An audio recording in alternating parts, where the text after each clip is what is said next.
예수 그리스도와 그리스도 예수의 성경의 기록은 보는 관점에서 엄청나게 차이가 다릅니다. 여러분의 예사롭게 예수 그리스도의 사람, 그리스도 예수의 사람, 뭐 그 말이 똑같은데 아닙니다. 그래서 제가 보편적인 것 같으면 내가 제목을 그대로 안 돼서 제가 수정을 시켰거든요. 제가 가끔 한 번씩 제가 그런 얘기를 했지요. 그리스도 예수 그리스도에 대한 것을 가끔 한 번씩 제가 설교 시간에 언급을 한 바 있습니다.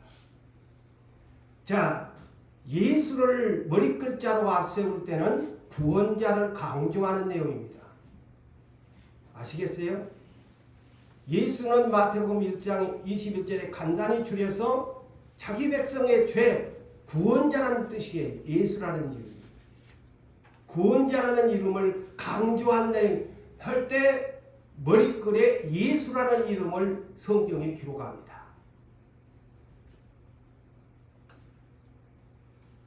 왜 그러느냐? 빌립보서 2장 9절에 자기의 모든 것 내려놓고 십자가에 복종하신 예수님 지극히 뛰어난 이름을 높여주셨다 그랬어요.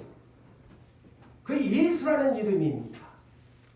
그래서 예수가 앞세울 때는 구원자 심판주를 굉장히 강조하는 내용입니다. 이 성경을 기록한.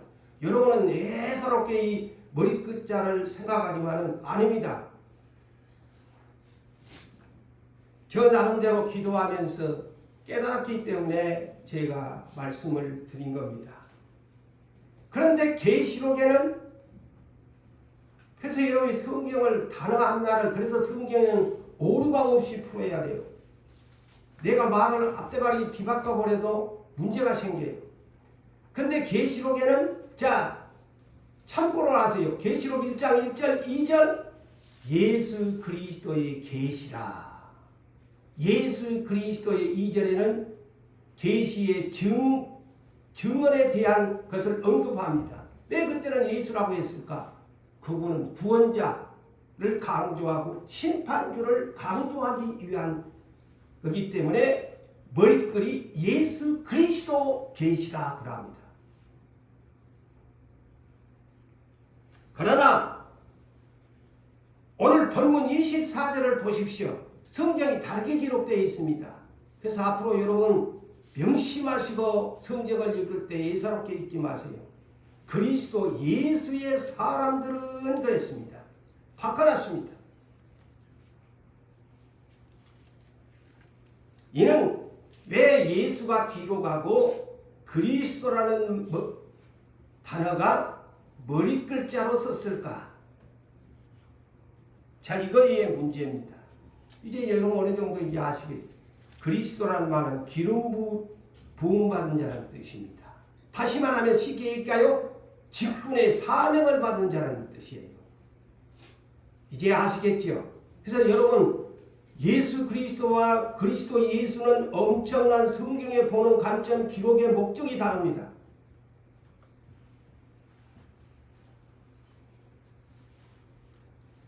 그래서 오늘 본문은 사명을 받은 자에 대한 삶을 본문에서 사도 바울을 통해서 지필한 내용입니다. 자, 그리스도라는 말은 헬라어, 우리나라에도 번역을 그렇게 했습니다만 헬라어, 곧 오늘날 그리스어지요. 영어로는 크라이스트, 히브리어는 메시아, 똑같은 말들입니다. 구약시대의 선지자나 제사장이나 왕들이 기름 부음을 받았다. 사명을 받은 자들이죠. 그게 그리스도라는 기름 부음 받는다는 뜻입니다. 그래서 히브리서 3장 1절에서 6절에도 이렇게 기록합니다. 그래서 제가 성경적으로 설명을 하는 거예요. 함께 부르심을 받은 거룩한 형제들아 그랬어요. 우리가 믿는 도리의 사도시며 대제사장인 예수를 깊이 생각하라. 그게 우리의 믿는 도리의 사도 대제사는 기름 부은 자들을 먼저 앞세우고 그러면서 예수를 깊이 생각하라 합니다. 자, 제가 오늘 듣는 얘기를 들으니까 이제 성경을 이렇게 항상 읽어야 되겠구나. 직분을 받은 예수를 지금 설명하는 내용입니다. 예수는 자기를 세우신 하나님에게 신실, 지난날에는 충성이라고 했는데 지금 개역 개정은 신실로 바꿨습니다. 똑같은 말이에요. 신실하기를, 충성하기를 모세가 하나님의 온 집에서 한 것과 같이 하셨다. 그러면서 그리스도는 이렇게 맥을 잇습니다. 그렇구나 할 거예요. 여기서는 예수라고 안 합니다. 그리스도는 기름 부은 자는, 사명을 받은 예수는, 다시 말하면 그 문맥상으로 대제사장이고 사도이신 그리스도는 이 말입니다. 하나님의 집을 맡은 아들로서, 직분자로서 이 말입니다. 사명을 받은 자로서 신실 충성하셨다. 빌립보서 2장 8절의 말씀처럼 죽도록 충성하셨다 이 말입니다. 그러므로 성경을 읽을 때 그리스도의 예수의 사람들 내지는 예수 그리스도 이렇게 하면 왜 이렇게 머리글이 다를까를 제가 설명해 드렸습니다. 예수가 앞에 나올 때는 다시 말씀합니다. 구원자 심판주를 강조하기 위한 표현으로 성경을 그렇게 기록하는 것이고, 그리스도 예수하면 사명을 받은 예수님에 대한 기름 부음 받은 자의 충성을 강조하기 위한 목적으로 기록했다. 평생에 잊지 말고 성경을 읽을 때 헷갈리지 말고 그렇구나 라고. 여러분이 설교 처음 들어보잖아요. 성경을 그렇게 읽으셔야 됩니다. 그래서 본문 24절을 보세요. 분명히 그리스도의 예수의 사람들은 그렇게 기록하잖아요. 이는 사명에 대한 직분자들에 대한 를 강조하기 위한 내용입니다. 네가 목사냐? 네가 장로냐? 네가 권사가? 네가 안수 집사고 집사냐? 네 이미 성령으로 기름 부음 받은 자다. 그렇다면 너는 십자가에 못 박은 사람이야, 예수처럼 사명받은 사람이야를 강조하는 내용입니다.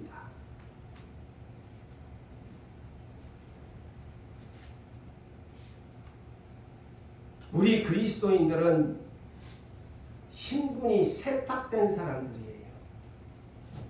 오늘날 사회 속에서도 죄인들이 신분을 세탁하려고, 돈도 세탁하려고 많은 꼼수를 씁니다.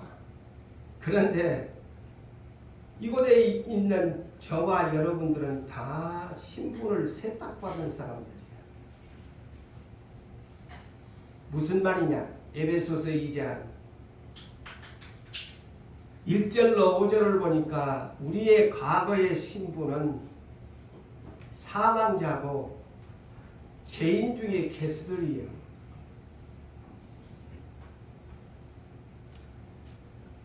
허물과 죄로 죽었던 우리를 살려주셨다.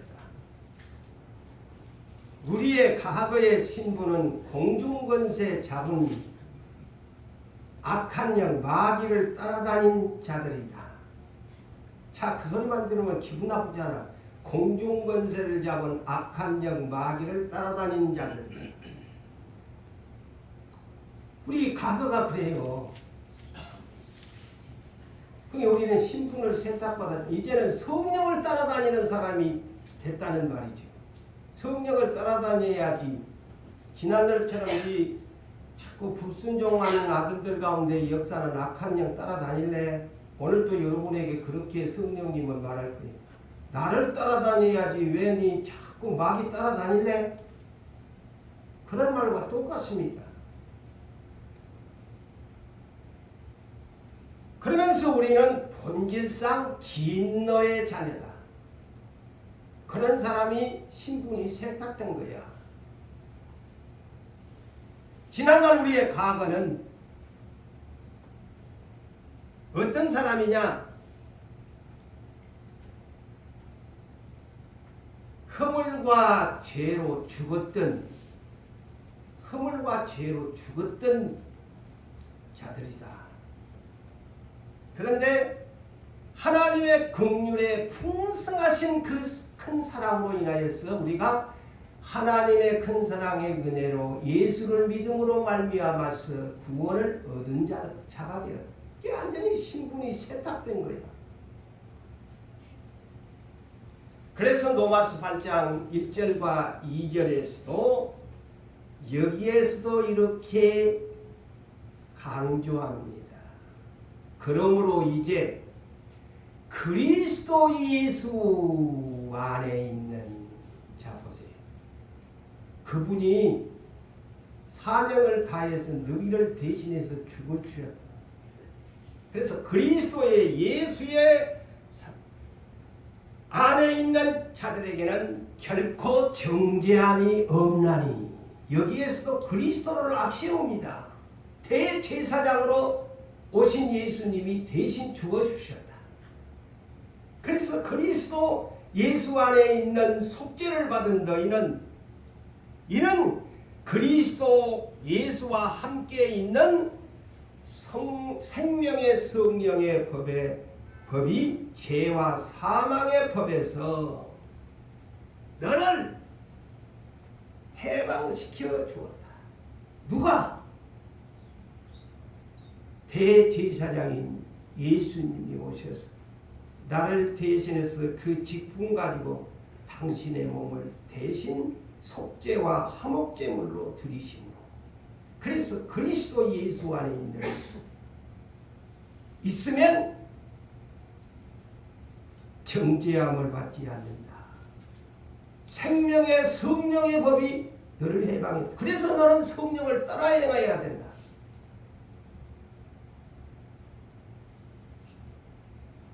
그래서 오늘 본문의 핵심 키워드가 본문 24절에 위에서 제가 제목을 붙인 겁니다.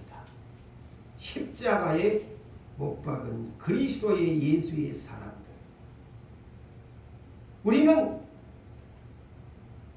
다 십자가를 바라보고 예수를 믿습니다. 그런데 십자가에 세 가지를 못 박으라고 말을 합니다. 첫째, 네 육체. 네가 지금 가지고 있는 육체의 몸뚱아리. 첫째, 십자가에 못 박은 사람이고, 두 번째는 너의 정욕, 욕심, 육신의 정욕, 십자가에 못 박은 사람이고, 셋째는 그 욕심 많은 세상의 유혹의 욕심 많은 너 탐심 우상숭배인데 우상숭배하지 못하도록 네 욕심 탐심 십자가에 못 박았대. 그 사람이 그리스도 예수의 사람이란다.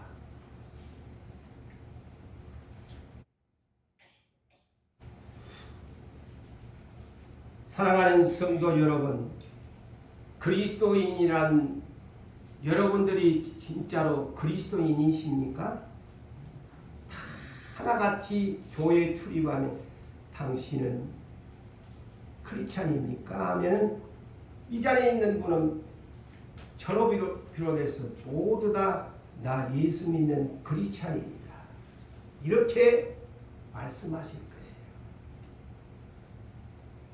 그렇다면 사랑하는 성도 여러분들이요, 세 가지를 십자가에 못 박아 버렸습니까?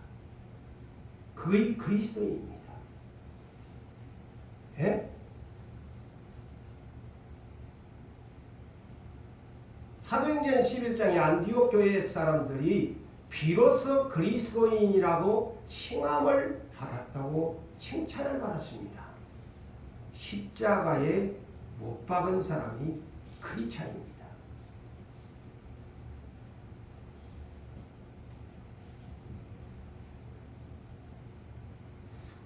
십자가에 못 박아버린 사람은 누구만 바라봐야 하느냐?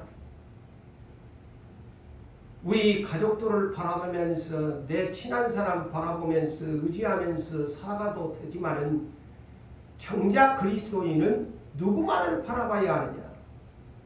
십자가에 못 박은 크리스찬이라면 히브리서 12장 2절에 믿음의 주요 온전하게 하신 이인 예수만 바라보아라. 그는 너 때문에 대신 뻘거벗기고 부끄러움을 참아내면서 네 아픔 대신에 양손에 대못을 받고 양발을 묶어가지고 대못을 박아 죽었다. 그 십자가를 바라보는 것이 믿음이다.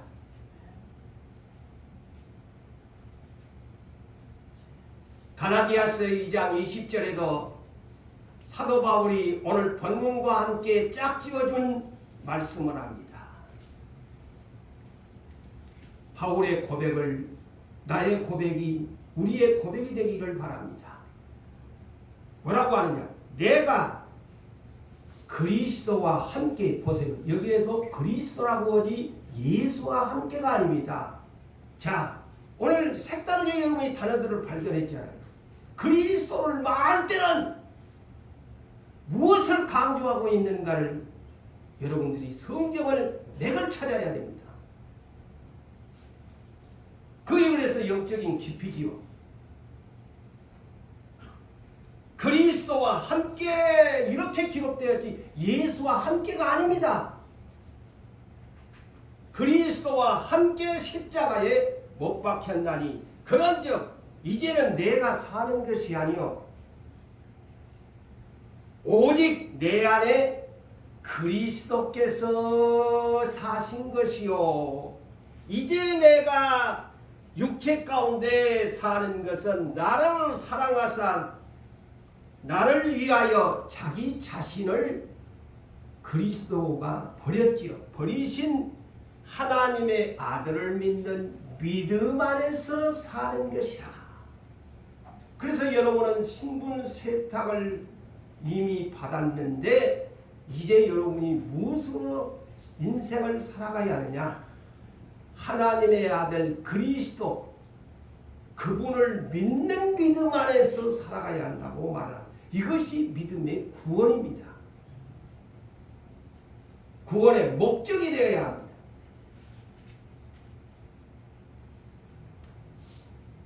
그래서 이제 우리의 소유권은 예수 그리스도 예수에게 넘어가 버렸습니다. 신분을 세탁받으면서 저나 여러분들의 소유권자는 내가 아닙니다. 내라는 단어를 진짜 예수를 믿는 사람이라면 십자가에 못 박은 사람이라면 내 것이라는 것을 주장하면 믿음의 커트라인에서 아직 칭찬을 받을 수 없습니다. 성경의 단어 하나도 이렇게 섬세하신데 예수를 사용할 때와 그리스도를 앞세워 사용한 머릿기사도 다르는데 내 것이다? 믿음의 커트라인에서 아직 나는 성숙되지 못했다. 아직 온전하지 못했다. 온전한 그리스도인은 어떤 사람일까요? 내 소유권은 당신의 것입니다. 주의 것입니다. 로마서 14장 8절에 우리가 살아도 주를 위하여 살고 죽어도 주를 위하여 죽나니 사나 죽으나 나는 주의 것이로소이다.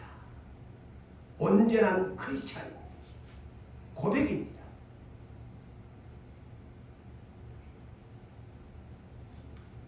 그래서 고린도전서 6장 19절에서 20절에 너희들의 몸은 성령의 전이되 내 성령을 너희 몸 안에다가 기름 부어놓은 줄 아니 성령 따라 행하라.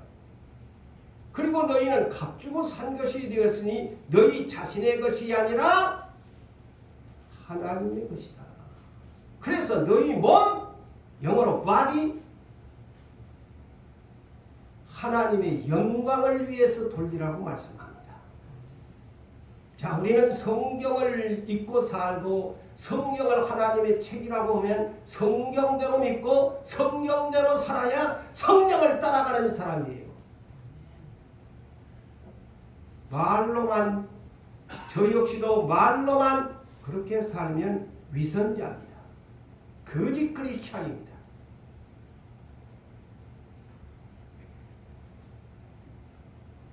우리가 이 그리스도인이라고 하면서 입으로 만나는 예수 믿는 사람입니다.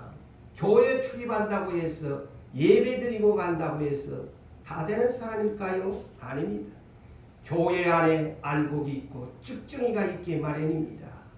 저의 이 설교를 거부감 있게 듣지 마시고 내 자신이 정말 크리스찬이라면 정말 기탄 없이 설교하는 목사의 말에 귀를 기울이고 여러분의 신앙을 정립하셔야 됩니다.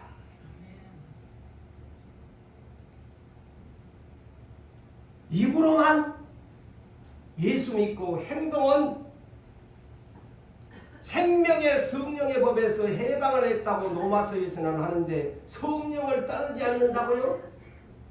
성령님의 법이 여러분을 해방시켜 주었다고 그렇게 하는데 성령님을 안 따라간다고요? 그러면 성령님과 역행하는 행동입니다. 성령의 법을 지키지 아니하니까. 예배생활, 기도생활, 헌금생활, 봉사 직분에 대한 생활, 하나님께 드리는 시간마저도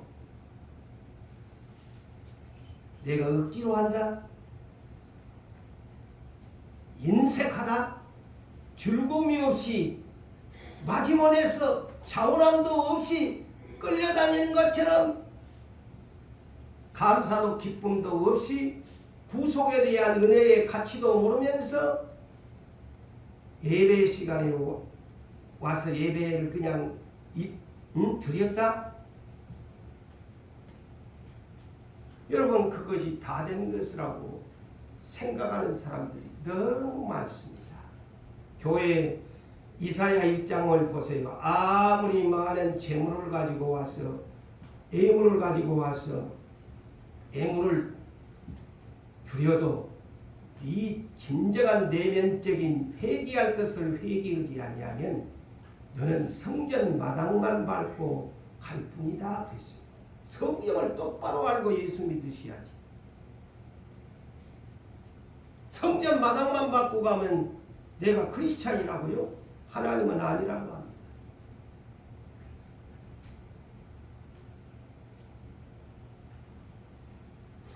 그래서 말세에 디모데후서 3장 5절에 말세에 고통하는 때가 지금 되었지요. 사도 바울이 예언한 대로. 그 중에 대표적인 디모데후서 3장 5절이지. 경건의 모양만 있을 뿐 말세가 되면 예수 믿는 척한다 이 말이죠. 경건의 모양만 갖추는데 능력은 부인한다 이 말이 뭘까요? 하나님의 말씀대로 행동하지 않는다는 겁니다. 성령을 따라 행하지 않는다는 거예요.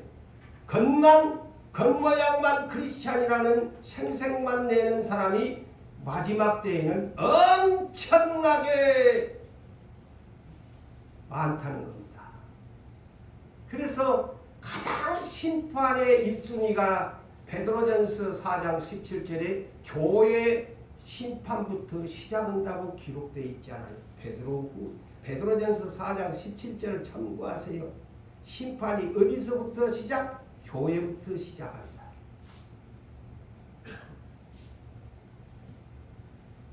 요한일서 2장 15절에서 17절을 보면 이 세상이나 세상에 있는 것들을 사랑하지 마라. 명령합니다. 이 세상, 내가 비록 이 땅에 발을 딛고 살고 있지만 이 세상 사랑하지 말라고 합니다. 세상에 있는 모든 물질적인 존재들 사랑하지 말라고 합니다. 누구든지 세상을 사랑하면 아버지의 사랑이 우리 하나님 아버지의 사랑이 그 사람 안에 있지 아니하다. 왜냐? 이는 세상에 있는 모든 것들은 물질적인 모든 것들은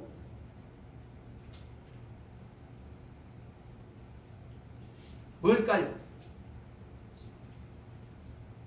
육신의 정욕을 유혹하는 것들이고 그 다음에 눈으로 보는 안목의 정욕의 것들이고 세 번째는 이생의 자랑거림을 이생의 자랑이 뭘까요? 세상에 있는 것들 명예를 얻기를 좋아하고 출세하기를 원하고 당연히 그래야 되겠지만 이것이 권세를 그가 우상 숭배입니다. 사실은 이생의 자랑 때문에 우리 많이 살잖아요. 어떻게 하면 내가 남들보다 좋은 아파트에 몇 평짜리에 사냐, 자동차도 이왕이면 어떤 차를 타고 다녀야 내가 좀 그래도 남들 앞에 내 얼굴을 좀 보일까, 내 삶의 가치를 사람들에게 자랑할까. 옷을 입어도 우리 그렇잖아요. 저 역시나 여러분들이나 나도 뭐 명품이 뭔지도 모르는데 뭐 두 딸들이 있어 생일 때가 되면 뭐 비싼 명품은 못 사주지만 믿음이 있는 것은 한락성 내가 얻어입고 살아요. 자식들한테. 그러지만 오늘날 우리의 인생이 그러잖아요. 백을 갖고서 저기 어디 제품이지? 신발을 봐도 저거 뭐 나이키네. 저거 얼마짜린데? 남들한테 내 삶의 가치를 자랑하려고. 성경에서 그래서 이생의 자랑, 이게 다 세상 것들이다.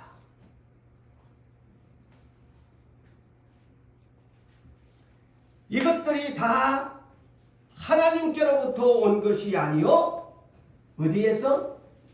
세상으로부터 온 이생의 자랑, 안목의 정욕, 육신의 정욕에서 온 것이다. 성경은 그렇게 가르쳐 줍니다. 참 이 안목의 정욕이라는 이것이요, 저 역시도 왜 하나님이 저를 이렇게 눈을 쳤을까 하나님이 저에게 언급한 바 있습니다. 이 눈이라는 것이요, 안목의 정욕이 남녀할 것 없이 눈 때문에 욕심이 생겨납니다. 안목의 정욕. 최초에 이 눈으로 범죄하게 하는 것이 에뱀인데 하와한테 찾아와서 하와야, 저 선악과 보이지? 그거 따먹으면 눈이 밝아진단다. 자, 유혹이 아니고 안목의 정욕이 유혹입니다. 눈이 하나님처럼 밝아진다. 그거는 결코 안 죽는다. 그 말에 그냥 하와의 눈은 쌍꺼풀이 질 정도로 눈을 해가지고 선악과를 보니까 어머나 먹음직 포함직 희애롭게 할 만큼 탐스러운지라 그것을 그냥 눈이 뒤집힐 정도로 그냥 유혹을 받아가지고 선악과를 따먹고 아이고 나만 먹을 수 있나, 우리 사랑하는 나의 몸뚱아리인 내 남편에게도 줘야지 하고 따가지고 싸갖고 가서 여보 이거 나도 먹었으니까 당신도 이거 눈인도 밝아지고 좋대 먹어봐 냠냠 쩝쩝을 하고 말았습니다. 그래서 부부는 하나님께 판결을 받았는데 사망자의 판결을 받았습니다. 앞으로 그는 부부는 죽어라.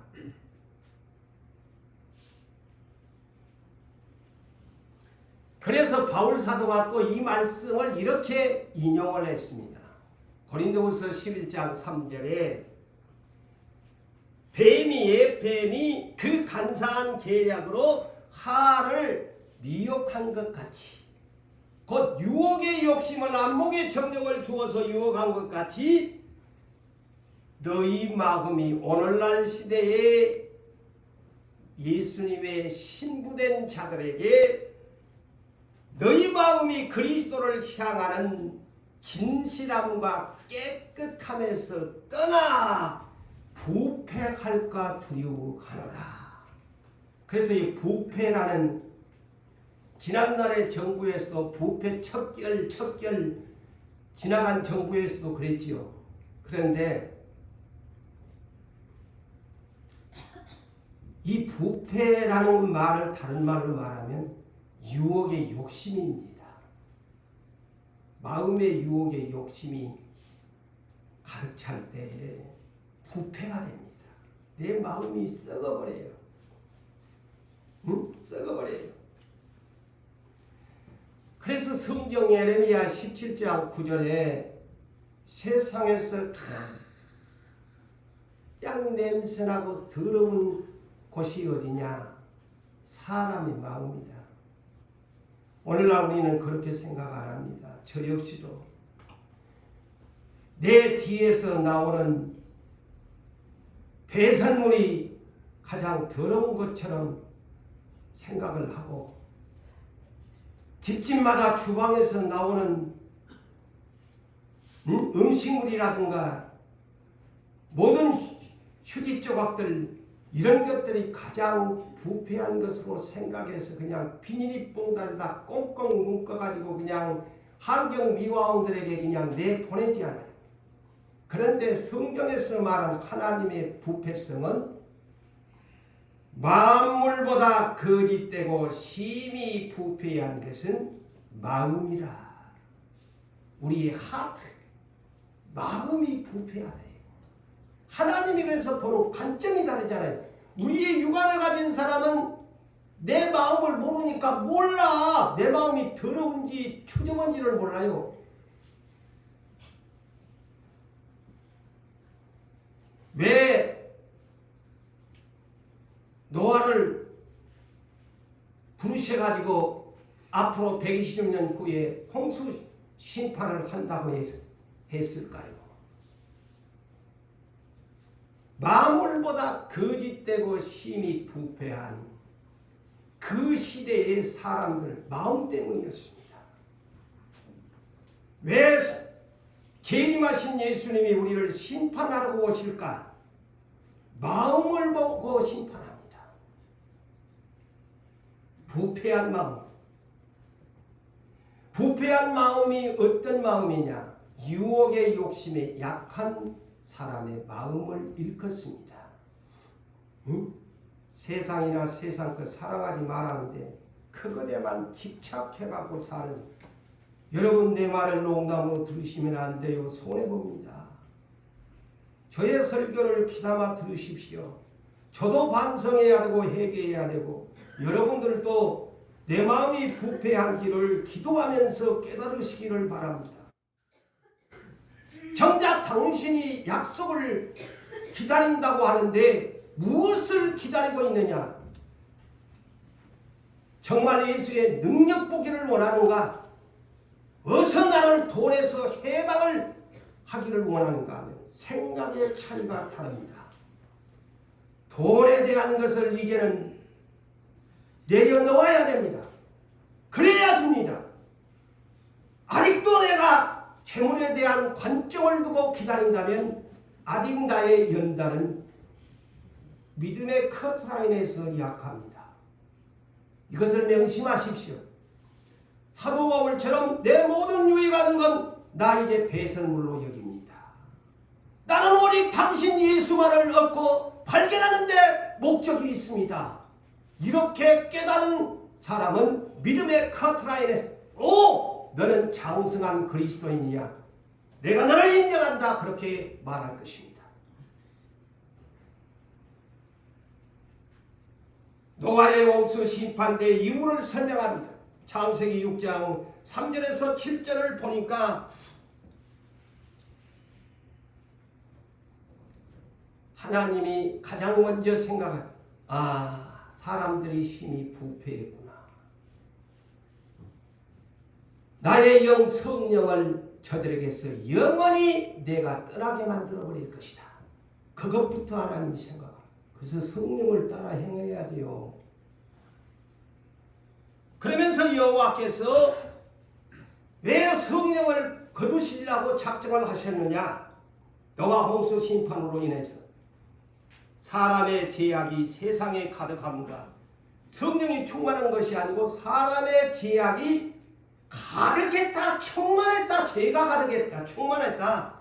그리고 사람의 마음으로 생각하는 모든 계획이 항상 날마다 악할 뿐임을 보시고 땅 위에 사람 지으셨음을 하나님이 한탄하셨대.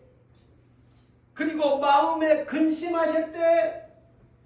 그리고 이는 내가 그것들을 지었음을 한탄하리라. 하나님이 마음에 근심을 했대. 내가 왜 저 사람들을 지었노? 한탄을 했대. 그리고 근심하셨대요.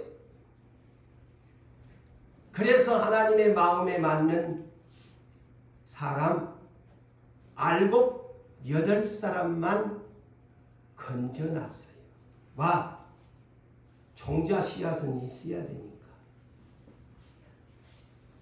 그 구원받은 사람이 천국의 종자 씨앗이야. 부활의 열매야. 영생의 열매라는 말입니다. 쭉정이들은 다 거두 불에 태워버립니다.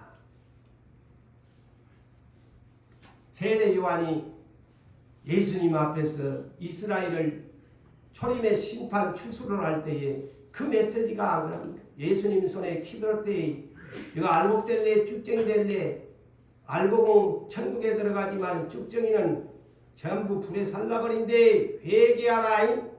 그게 세례 요한의 광야에 외치는 메시지입니다. 예? 이스라엘은 선택했으니까 더 천국에 데리고 가야지. 오늘날 믿음의 개념을 이상하게 해석하는 분들이요, 예수 믿는다고 다 데려가야지. 그렇게 예수 자기 멋대로 성경을 해석해서 믿으면 큰일 나요. 성경대로 믿고 성경대로 믿어야지.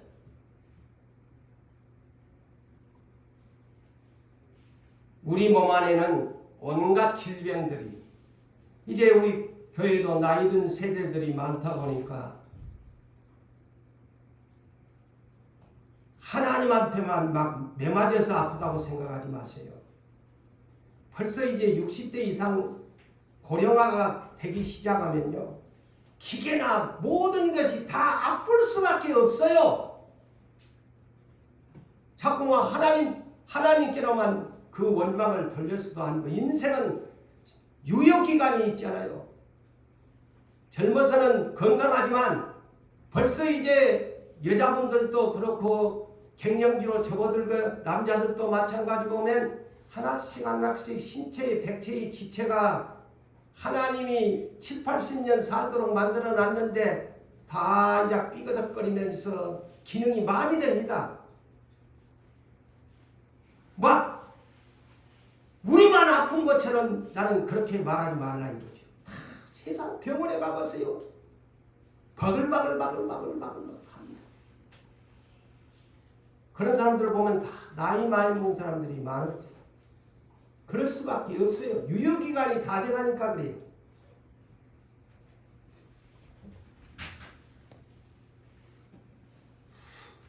우리 그리스도인들 성령님을 모시고 삽니다. 성령님을 모시고 살아요. 고린도전서 3장 16절에서 17절, 너희 몸이 성전인 것을 알지 못하느냐? 너희 몸이 성전이 돼. 성령의 전이 돼. 그런데 한 가지 주의할 것이 있다. 성령의 전을 더럽히면 멸하시리라. 이것에 주의하셔야 돼요. 전부 여러분, 저나 여러분은 성경을 볼 때 관점이 어디에 있습니까? 내 몸은 성령의 전이야 하는데 더럽히면 멸하시라는 말은 도무지 귓속에 안 닿고 살아. 좋은 것만 안에다가 해석을 하고 내 말로 해가지고 성경 외우고 다니고 뒤에 더럽히면 멸하시리라는 주의사항을 안 들어. 요거의 문제라. 멸하신다고 그러잖아요. 성령님이 네 안에 있어도 노아의 방주 때도 성령을 떠나버린다고 그러잖아요. 그러니 종자만 남겨놓고 다 죽여버리잖아요.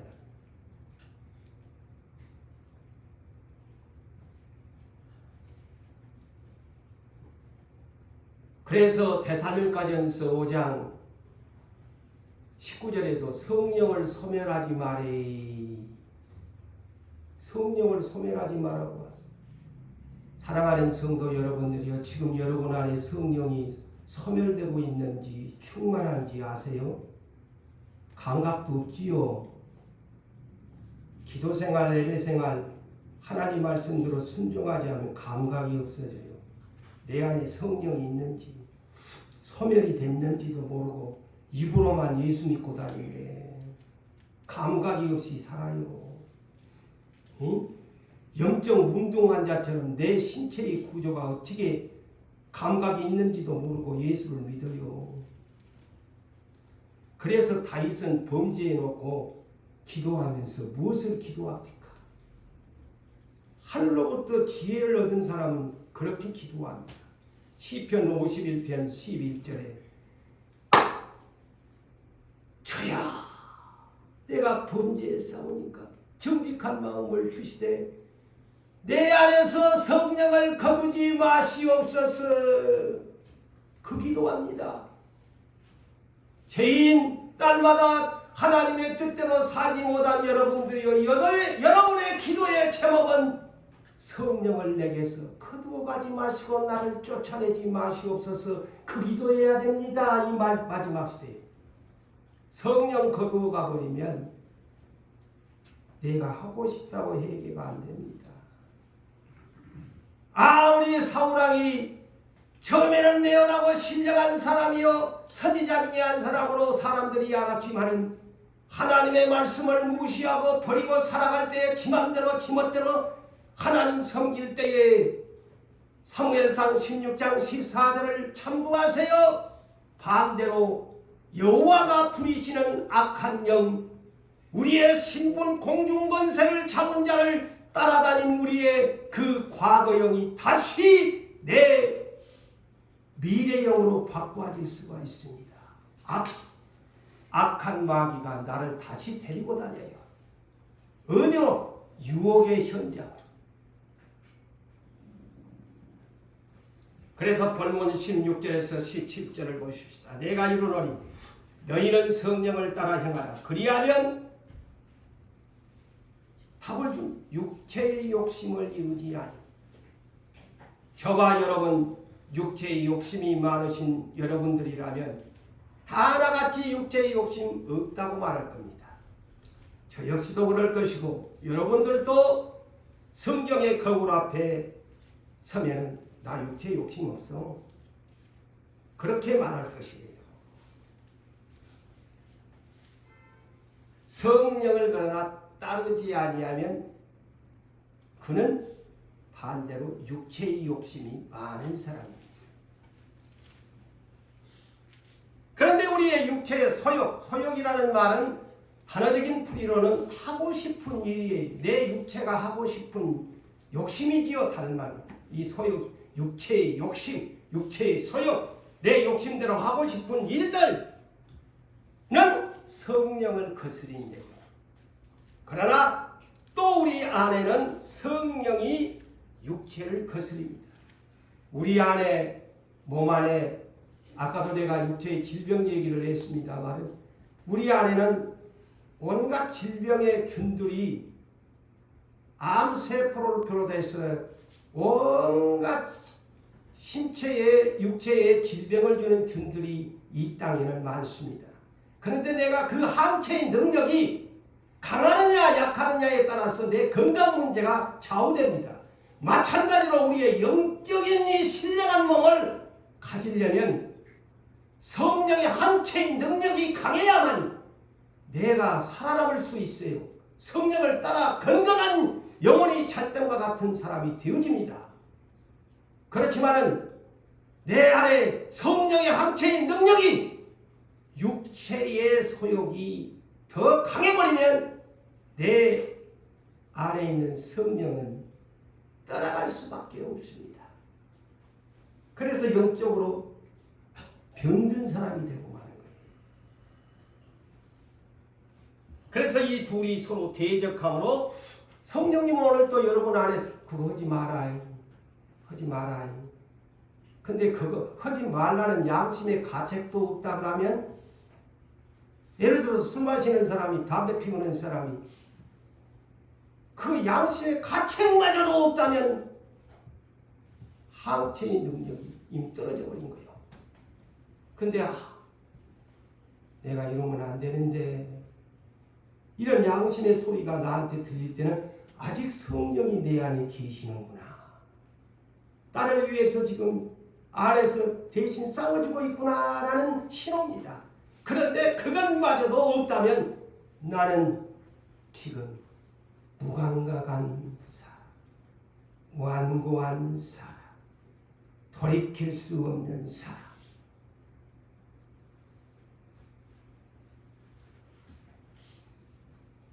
그래서 우리 안에는 오늘도 쉼없이 영적인 전쟁이 지금 벌어지고 있어요. 육체의 소욕과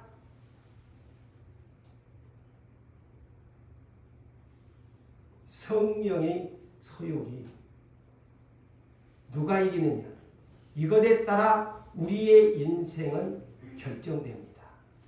육체의 소욕이 이겨버리면 나는 마귀의 사람이 되고 성령의 소욕이 나를 이기게 만들면 나는 예수 그리스도의 사람이 됩니다. 간단합니다. 이 해석이. 그래서 로마서 8장 5절로 8절을 보면은 우리의 이 신앙의 이 생각이라는 영어로 think라는 이 단어에 우리 인생이 좌우됩니다. 생각.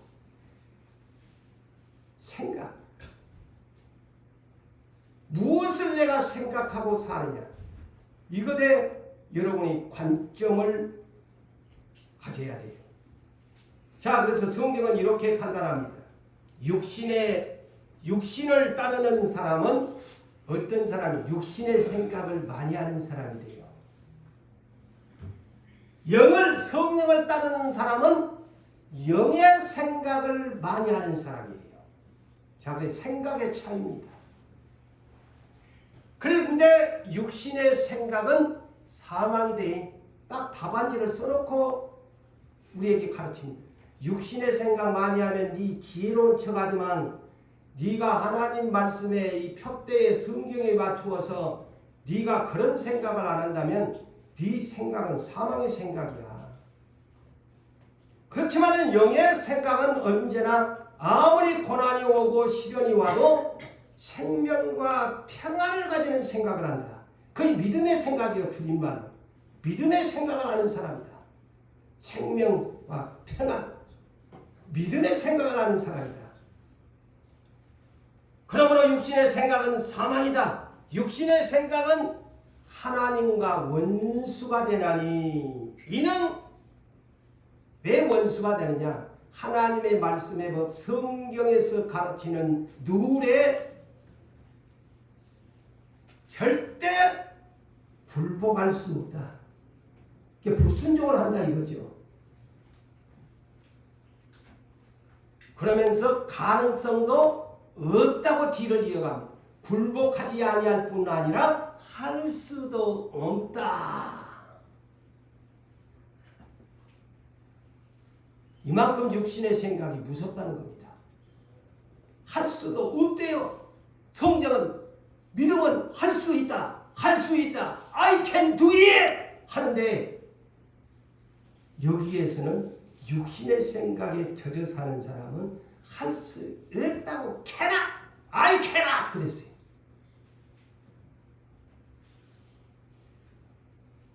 육신에 있는 자들은 하나님을 기쁘시게 할 수 없다. 히브리서 11장 6절에 하나님을 기쁘시게 하는 것이 뭡니까? 믿음이 없이는 하나님을 기쁘시게 못한다. 그래서 믿음으로 이겨내야 된다는 말입니다. 사랑하는 성도 여러분, 여러분들은 다시 말씀을 드립니다. 다 우리가 겉모양으로는 저나 여러분들은 다 그리스도인이라고 지금 그렇게 호칭을 합니다. 자, 어떤 성경에서는 이를 말합니다. 어떤 사람이 그리스도인인가? 로마서 8장 9절을 참고하세요. 그리스도의 영이 없으면, 곧 성령이 없으면 그리스도의 사람이 아니니라. 보세요. 그러니까 성령을 따라 행해야 그리스도인이야. 아시겠어요? 당신이 그리스도인입니까? 그러면 여러분은 나는 성령님의 영, 그리스도의 영이 내 안에 계십니다. 그래서 나는 성령을 따라다닙니다. 내 인생의 발걸음 가이드는 보혜사 성령님이십니다. 자동차를 운전하는 사람에게는 내비게이션이 나의 인도자라고 생각하지만 그 아가씨가 상냥하게 오른쪽으로 가서 왼쪽으로 가서 어디 가서는 버거가 있다고 한 것처럼 성령이 내 안에 계셔가지고 목사님 이리 갑시다. 장로님 이리 갑시다. 응? 그 안에서 성령이 나를 따르라.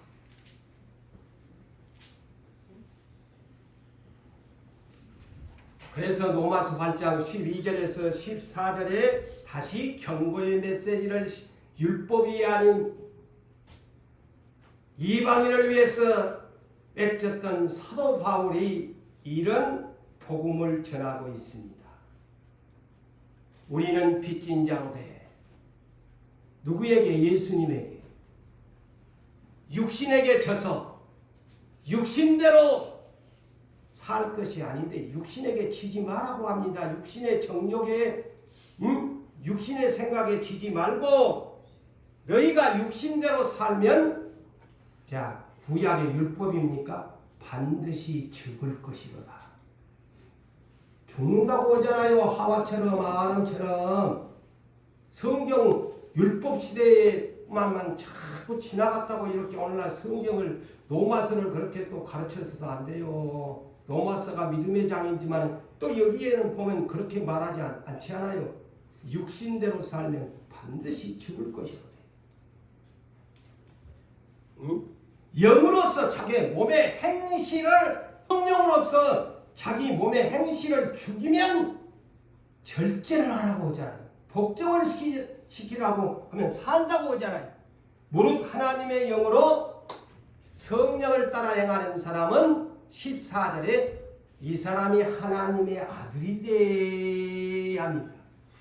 자, 하나님의 아들 되기를 원하세요? 성령을 따라 행하세요. 마귀의 자식, 마귀의 아들 되기를 원하세요? 육신의 욕심대로 사세요. 간단합니다. 하나님의 아들 되기를 원하세요? 믿음으로 이기면서 성령을 따라가세요. 그 사람이 하나님의 아들이요. 착각하지 말고 성경대로 믿고 성경대로 지키면서 사는 것이 믿음이에요.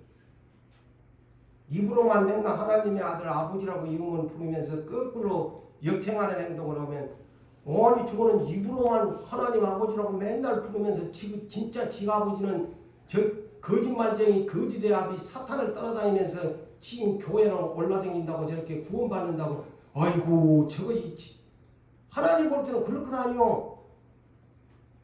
진짜 지 아버지는 막이면서 나보고 거짓말로 와가지고 말씀도 순종 안 하면서 나보고 아버지래. 위선자죠. 예수님도 성령에 이끌려가지고 성령에 따라서 광야에 가서 40일 동안 먹지도 못하고 마시지도 못한 채 금식 기도를 하는데 마귀놈이 와가지고 이 인간들에게 가장 이 세 가지의 유혹이 대표적인 것을 말하자면 시험한 거예요. 영어로 temptation. 하나님은 테스트라는 영어 단어를 사용하지만 영어에서는 분명하게 우리나라 이 번역은 그냥 막 하나님도 시험이고 마귀도 시험이고 막 이래놨는데 헷갈리게. 영어는 분명하게 다릅니다. 하나님은 테스트라는 단어를 사용할 때는 하나님이 시험이고 영어 번역의 시험은 temptation이라는 단어를 사용합니다. 유혹, 미혹한 temptation. 시험할 때. 근데 가장 먼저 먹는 거 떡. 두 번째 이생의 자랑. 얼마나 네 능력 있냐? 네 네 능력 있지? 능력 한번 사람들한테 보여봐라. 자랑 한번 해봐라. 셋째 탐심을 유혹합니다. 내한테 네 엎드려 경배하면 세상 만공들한테 줄게. 그러니까 번세가 무상숭배지요.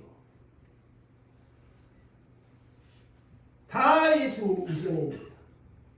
육신의 정욕, 안목의 정욕 보여주잖아요. 사탄이가 천하만국을 보여주면서 육체로 오신 예수님에게 천하만국 나한테 엎드리면은 네 그한테 권세 줄게. 사탄아 물러가라. 다 물리쳐버리잖아요. 사랑하는 성도 여러분, 우리는 육체를 위하여 심지 말고 성령을 위하여 심읍시다. 성령을 따라가는 사람은 성령을 위하여 심습니다. 마귀를 따라가는 사람은 육체를 위하여 심어요. 갈라디아서 6장 7절과 8절에 스스로 속이지 말라. 하나님은 만월의 여김을 받지 아니하시나니 사람이 무엇으로 심든지 그대로 거두리라. 자기의 육체를 위하여 심는 사람은 썩어질 것을 거두고 육체를 위해 거두고 쭉정이를 거두고 성령을 위하여 심는 사람은 성령으로부터 무엇을? 영생을 거두리라. 네가 천국 가기 소망하냐? 네 영생 부활하는데 성령을 위하여 심어야 네가 영생한대. 곧 이 영생의 열매가 뭘까요? 예수님의 부활의 첫 열매를 말하는 겁니다. 그러면 우리도 부활의 열매가 진짜 알곡이라는 말이요. 우리는 전체 부활에 참여하는 영생의 열매를 거두어야 됩니다.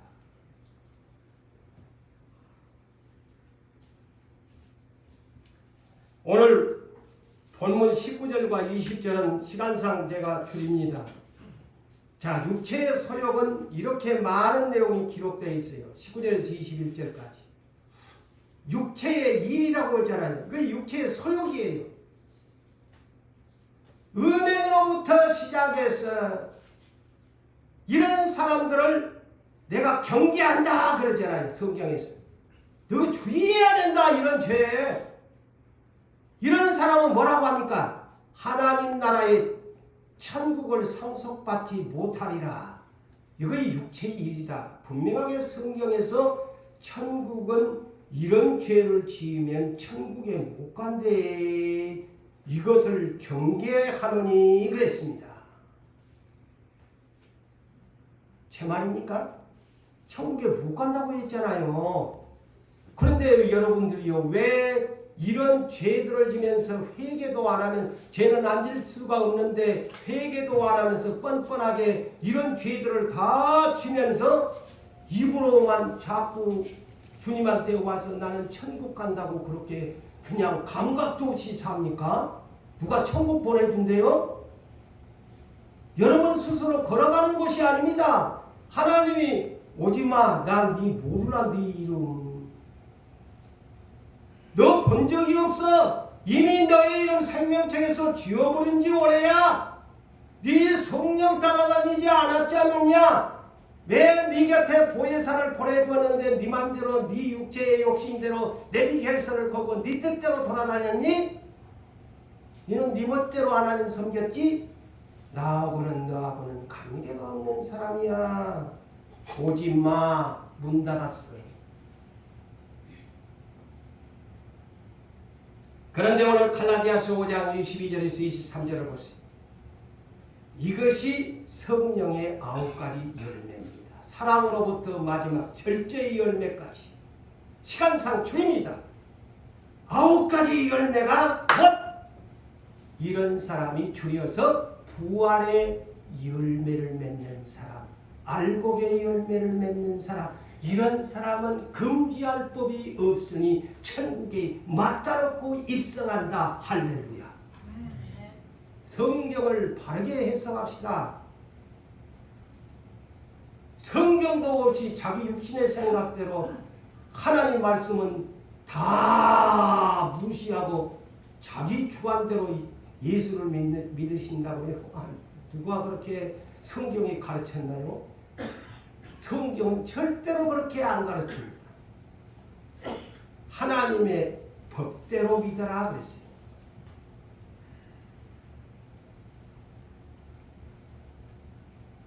그래서 계시록 21장 7절에 계시록을 마감하면서 어린 양 예수가 심판지로 오시면서 어떤 사람을 천국에 이기는 자, 나의 하나님의 아들이 되고 내 백성이 되고 천국을 상속받으리라. 이겨야 돼. 육체의 욕심을 이겨내야 믿음으로 이겨내야 천국을 상속받아요. 못 이기면서 맨날 백전백배 마귀 종로로 다면서 천국 간다고. 아이고 참 누가 그렇게 가르쳤나요? 마귀가 그렇게 가르쳤지. 성령님은 그렇게 안 가르칩니다. 결론을 짓습니다. 25절에서 26절에 너희가 그리스도인이라면 만일 누가 성령으로 살면 보세요. 결론. 성령으로 행할지니라. 헛된 영광 이것이 뭘까요? 헛된 영광을 과연 이것이 뭘까요? 육체의 욕심을 위한 영광입니다. 그것 때문에 서로 쌈박질하고 투기하고 미워하고 그렇게 살지 마라. 그게 결론이에요. 사랑하는 성도 여러분, 우리는 그리스도의 예수의 사람들이므로 이미 십자가에 내 육체도 육신의 정욕도 탐심도 다 못 박아버린 사람들이에요. 그렇다면 예수 똑바로 믿고 천국의 부활의 소망 알곡되기 위해서 믿으시기를 주의 이름으로 축복합니다.